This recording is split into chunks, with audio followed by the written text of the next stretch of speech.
আসসালামু আলাইকুম রহমাতুল্লাহ। এই পৃথিবীকে মহান রাব্বুল আলামিন ফুলে ফুলে, গাছপালা, তরুলতা ও নদীনালা, পাহাড় পর্বত এবং অন্যান্য সম্পদ দিয়ে সাজিয়েছেন। কী কারণে সাজিয়েছেন জানেন? শুধুমাত্র তার আদরের বান্দা বান্দীদের জন্য। মহান রাব্বুল আলামিন তার বান্দা বান্দীদের কাছ থেকে কিছুই চান না, শুধুমাত্র চায় ভালো আমল। তো সুপ্রিয় দর্শক, আজকের এই ভিডিওতে এমনই 10টি ইস্তেগফারের কথা আপনাদের সামনে তুলে ধরব। আপনি যদি ইনশাআল্লাহ এই 10টি ইস্তেগফারের উপর আমল করতে পারেন, তাহলে মহান রাব্বুল আলামিন আপনাকে বেগুনাহ মাসুম করে কবরের জিন্দেগিতে নেবেন, সুবহানাল্লাহ, এবং পরবর্তীতে আপনাকে জান্নাত দান করে দিবেন ইনশাআল্লাহ। তো চলুন কথা না বাড়িয়ে বিস্তারিত আলোচনা করা যাক।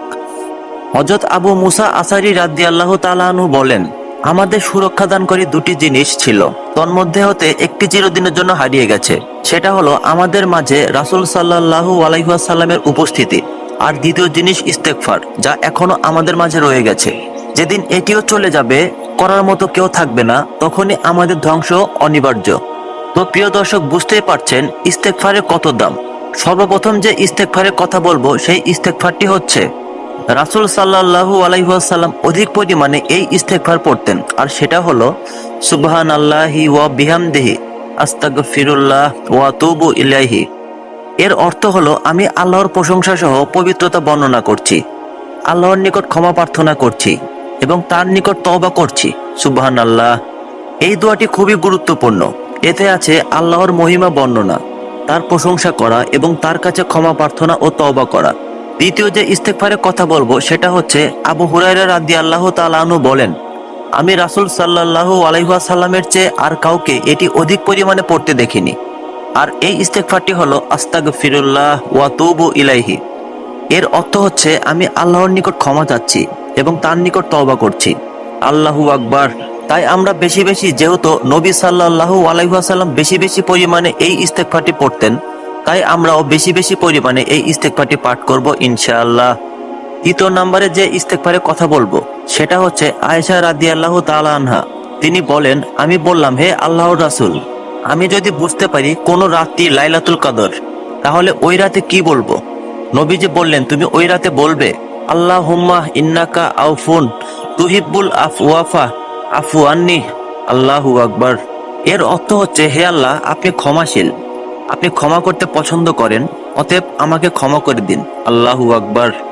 রমজানের শেষ দশকে এই দোয়া অধিক পরিমাণে পাঠ করতে হয়। পাশাপাশি অন্য যে কোনো সময়, যে কোনো মাসেও পড়া যাবে। অর্থের বিচারে এটি অত্যন্ত গুরুত্বপূর্ণ। চতুর্থ নম্বরে যে ইস্তেগফারের কথা বলবো, সেটা হচ্ছে ইবনে ওমর রাদিয়াল্লাহু তাআলা আনহু বলেন, আমরা গুনে গুনে দেখতাম যে নবী করিম সাল্লাল্লাহু আলাইহি ওয়াসাল্লাম এক মজলিসে বসে 100 বার পর্যন্ত পাঠ করেছেন, রাব্বিক ফিরলি ওয়া তুবু আলাইয়া ইন্নাকা আনতাত তাওয়াবুর রাহিম, সুবহানাল্লাহ। এর অর্থ হচ্ছে, হে আমার রব, আমাকে মাফ করুন, আমার তওবা কবুল করুন, নিশ্চয় আপনি তো কবুলকারী, পরম দয়াময়, সুবহানাল্লাহ। শুধু বৈঠকে নয়, যে কোনো সময় এই ইস্তেগফারটি পড়া যাবে। পঞ্চম নম্বরে যে ইস্তেগফারের কথা বলবো, রাসূল সাল্লাল্লাহু আলাইহি ওয়াসাল্লাম বলেন, যে ব্যক্তি এই বাক্যটি পড়বে, তার গুনাহ ক্ষমা করে দেওয়া হবে, সুবহানাল্লাহ, যদিও সে জিহাদের ময়দান থেকে পলায়নকারী হয়। অর্থাৎ যদিও সে এমন অপরাধী হয় যে সে জিহাদের ময়দান থেকে পলায়ন করেছে, তারপরেও তার গুনাহ ক্ষমা করে দেওয়া হবে। আর সেই ইস্তেগফারটি হচ্ছে আস্তাগফিরুল্লাহ আল্লাযী লা ইলাহা ইল্লা হুয়াল হাইয়ুল কাইয়ুম ওয়া আতুবু ইলাইহি, সুবহানাল্লাহ। এর অর্থ, আমি আল্লাহর নিকট ক্ষমা প্রার্থনা করছি, যিনি ব্যতীত কোনো সত্য উপাস্য নেই, তিনি চিরঞ্জীব, চিরস্থায়ী, এবং আমি তার নিকট তওবা করছি। আল্লাহু আকবার। অন্য বর্ণনায় আস্তাগফিরুল্লাহ আল্লাযীর স্থানে আস্তাগফিরুল্লাহ আল হাজিম আল্লাযী বলা হয়েছে, বাকি অংশে কোনো পরিবর্তন নেই। 6 নম্বর ইস্তেগফার হলো সাইয়্যিদুল ইস্তেগফার, অর্থাৎ এই ইস্তেগফারটিকে হাদিসে বলা হয়েছে সমগ্র ইস্তেগফারের নেতা। আর সেই ইস্তেগফারটি হচ্ছে, আল্লাহুম্মা আনতা রাব্বি লা ইলাহা ইল্লা আনতা খলাকতানি ওয়ানা আবদুকা ওয়ানা আলা আহদিকা ওয়া ওয়াদিকা মাস্তাতাতু আউযুবিকা মিন শাররি মা সানাতু আবুলাকা বিনিমাতিকা আলাইয়া ওয়া আবু বিজানবি ফাগফিরলি ফাইন্নাহু লা ইয়াগফিরুজ জুনুবা ইল্লা আনতা। সুপ্রিয় দর্শক, আপনাদের সুবিধার্থে আমি এটি ভেঙে ভেঙে পড়ছি। এটা হচ্ছে সাইয়্যিদুল ইস্তেগফার। আর এই ইস্তেগফারকে বলা হয় সমগ্র ইস্তেগফারের নেতা। এর অর্থ হচ্ছে, হে আল্লাহ, আপনি আমার রব, আপনি ব্যতীত কোনো সত্য উপাস্য নেই। আপনি আমাকে সৃষ্টি করেছেন আর আমি আপনার গোলাম। আপনি আমার কাছ থেকে যে অঙ্গীকার ও প্রতিশ্রুতি নিয়েছেন, সাধ্য অনুযায়ী আমি তার উপরে চলব। আমি আমার কৃতকর্মের অনষ্টি থেকে আপনার কাছে আশ্রয় চাই। আল্লাহু আকবার। আপনি আমার প্রতি আপনার যে নিয়ামত দিয়েছেন তা আমি স্বীকার করছি এবং আমার গুনাহের কথা স্বীকার করছি। অতএব আপনি আমাকে মাফ করে দিন, কারণ আপনি ব্যতীত কেউ গুনাহ ক্ষমা করতে পারে না। রাসূল সাল্লাল্লাহু আলাইহি ওয়াসাল্লাম বলেন, যে ব্যক্তি দিনের বেলায় এই দোয়াটি দৃঢ় বিশ্বাসের সাথে পড়বে, অতঃপর সেদিন সন্ধ্যা হওয়ার আগেই যদি সে মারা যায়, তাহলে সে জান্নাতীদের অন্তর্ভুক্ত হবে। আর যে ব্যক্তি সন্ধ্যায় দৃঢ় বিশ্বাসের সাথে এই দোয়াটি পড়বে, অতঃপর সকাল হওয়ার আগেই যদি সে মারা যায়, তাহলে সে জান্নাতীদের অন্তর্ভুক্ত হবে। সুবহানাল্লাহ। বুখারী শরীফের হাদিস। 7ম নাম্বার ইস্তেগফার হচ্ছে, আবু হুরায়রা রাদিয়াল্লাহু তাআলা আনহু বলেন, নবী করিম সাল্লাল্লাহু আলাইহি ওয়াসাল্লাম বলেছেন, যে ব্যক্তি এমন কোন মজলিসে বৈঠকে বসলো যেখানে সে অনর্থক অনেক কথাবার্তা বলেছে, সে যদি ওই মজলিস থেকে উঠার আগে এই দোয়াটি বলে, তবে আল্লাহ তাআলা তার ওই মজলিসের বিষয়াদি কাফফারা করে দিবেন। সুবহানাল্লাহ। আর সেই ইস্তেগফারটি হচ্ছে, সুবহানাকা আল্লাহুম্মা ওয়া বিহামদিকা আশহাদু আল্লাহ ইলাহা ইল্লা আনতা আস্তাগফিরুকা ওয়া তুবু ইলাইকা। এর অর্থ হচ্ছে, হে আল্লাহ, আপনি পবিত্র, প্রশংসা কেবল আপনারই।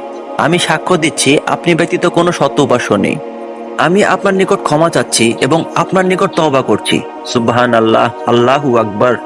8ম নম্বরে যে ইস্তেগফারের কথা বলবো, আয়েশা রাদিয়াল্লাহু তাআলা আনহু বলেন, কোরআনের নির্দেশ অনুযায়ী রাসূল সাল্লাল্লাহু আলাইহি ওয়াসাল্লাম রুকু সিজদায় গিয়ে এই ইস্তেগফারটি পড়তেন।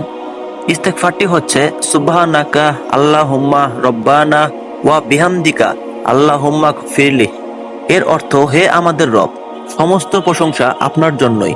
হে আল্লাহ, আমাকে ক্ষমা করুন। সুবহানাল্লাহ। নবীজির মৃত্যুর আগের দিনগুলিতে এটি খুব বেশি পড়তেন। সূরা নাসরি।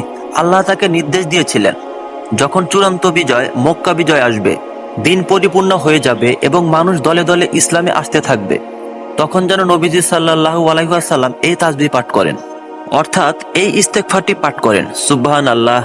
9ম নাম্বার আমল হচ্ছে, নবী করিম সাল্লাল্লাহু আলাইহি ওয়াসাল্লাম 2 সিজদার মাঝে বসা অবস্থায় পড়তেন, রাব্বিক ফিরলি রাব্বিক ফিরলি, অর্থাৎ, হে আমার রব, আমাকে ক্ষমা করুন, হে আমার রব, আমাকে ক্ষমা করুন। সুবহানাল্লাহ। 10ম নম্বর ইস্তেগফার হচ্ছে, আবু বকর রাদিয়াল্লাহু তাআলা আনহু বলেন, রাসূল সাল্লাল্লাহু আলাইহি ওয়াসাল্লামকে বলেছিলেন একটি দোয়া শিখিয়ে দিতে যা তিনি নামাজে পড়বেন। তখন নবী সাল্লাল্লাহু আলাইহি ওয়াসাল্লাম এটি শিখিয়ে দেন। আর যে দোয়াটি দোয়ায়ে মাসুরা নামে পরিচিত, এটি একটি ইস্তেগফার। আর দোয়াটি হচ্ছে, আল্লাহুম্মা ইন্নী জালামতু নাফসি জুলমান কাসীরা ওয়া লা ইয়াগফিরুজ জুনুবা ইল্লা আনতা ফিরলি মাগফিরাতাম মিন ইন্দিকা ওয়ারহামনি ইন্নাকা আনতাল গাফুরুর রাহিম। সুবহানাল্লাহ। এর অর্থ, হে আল্লাহ, আমি গুনাহ করার মাধ্যমে নিজের উপর অনেক জুলুম করেছি। আপনি ছাড়া অন্য কেউ গুনাহ ক্ষমা করতে পারে না। অতএব আপনার পক্ষ থেকে আমাকে পরিপূর্ণভাবে ক্ষমা করুন এবং আমার উপর দয়া করুন। আপনি তো ক্ষমাশীল ও পরম দয়ালু। সুবহানাল্লাহ। আল্লাহু আকবার। তো প্রিয় দর্শক, এই হচ্ছে 10টি ইস্তেগফার নবী সাল্লাল্লাহু আলাইহি ওয়াসাল্লাম করতেন এবং উম্মতদেরকেও করতে বলেছেন। আল্লাহ তাআলা আমাদেরকে এই 10টি ইস্তেগফারের আমল করার তৌফিক দান করুন। আমিন।